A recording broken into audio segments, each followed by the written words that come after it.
มามาฮู้เกี่ยวกับ Attributes หมายความว่าบ่ฮู้ว่าภาษาลาวสิแปลว่าจั่งใดเนาะหมายความว่าเราเลือกสินค้าหนึ่งมีหลายอันเนาะมีอันใหญ่เนาะอย่างเช่นว่าอันใหญ่900อันกลาง700อันน้อย500ซี้นะแล้วเลือกสีได้เนาะอย่างเช่นว่าเลือกสีแดงสีเขียวสีหยังเนาะเรากำหนดค่าคือแนวนี้เนาะเราจะมีวิธีการแนวใดเราไปเรียนรู้ไปตั้งนำกันเนาะว่ามันจะจั่งใด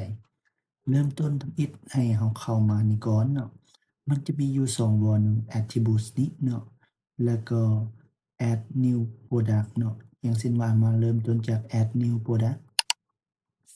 add new product เราสิทดลองเมื่อกี้เอาเป็น Xiaomi ให้เบิ่งเนาะข้อมูลตัวนี้ก๊อบมาใส่แล้วเราซอกเอารูปมาสิมาใส่ set image product เปลี่ยนใจซะเอาเป็นกุ้ง slim จากเขาได้มาแล้วสุกุ้งเนาะเราจะมาเข้ามานี้ variable product เนาะเราก็เข้ามา attributes นี้เนาะในการสร้างนี้เราถ้า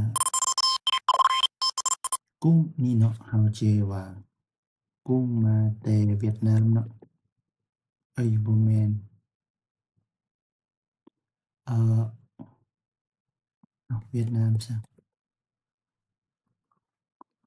กุ้งมาแต่ไทยเนาะแต่ความจริงหลังจากเราได้แล้วเราก็มาเข้า variable มันจะบ่ขึ้นเนาะให้กดเข้ามานี้สินค้านี้ก่อนมันจะช้า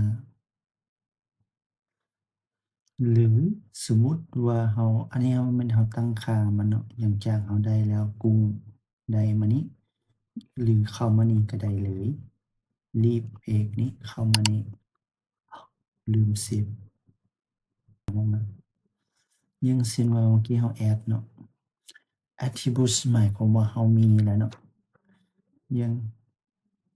เช่นว่าเราสามารถปรับสีนี่ได้เนาะแล้วก็ขนาดอันนี้เราพิมพ์ผิดเนาะความจริงต้องเป็น edit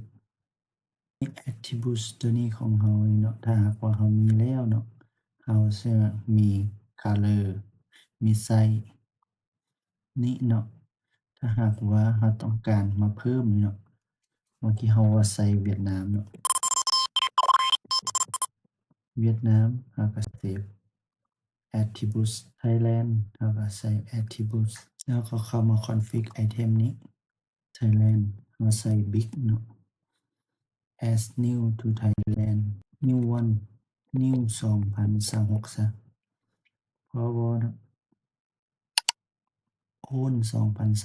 2025ตัวนี้เป็น attributes แบบ global attributes แบบเป็น specific มันเนาะเอาหลังจากเราได้ตามที่เราต้องการแล้ว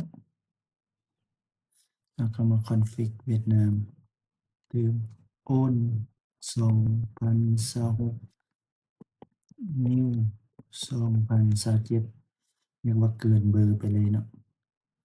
เรียบร้อยเนาะเราก็ add new product เข้ามานี้ add new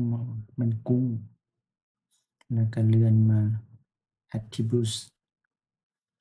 attribute เอามาจากหยังเราใส่ตัว existing กุ้งมาจากไทยเนาะ new 2026 new 2025หมายความว่าเรามีสินค้าอยู่ในนี้เนาะจากเวียดนาม2026 2027กด save attributes เรียบร้อยถือว่าสำเร็จแล้วเนาะ save attribute public ทดลองเบิ่งเนาะแต่เราบ่ได้เข้าไปตั้งค่าเรื่องของราคาของแต่ละตัวคล้ายกับ Xiaomi นี่เนาะแต่เราจะอธิบายให้ฟังเราต้องไปปรับใหม่เนาะ inventory tag number เดี๋ยวนี่ก็แม่นขั้นตอนในการเฮ็ดเนาะ attributes เราจะแยกเป็นระหว่างแยกเป็นเฉพาะอันและก็แยกเป็นอันรวมเขาเอิ้นว่า global attribute และก็ local attribute เนาะตัวพวกนี้มันจะแยกให้เรา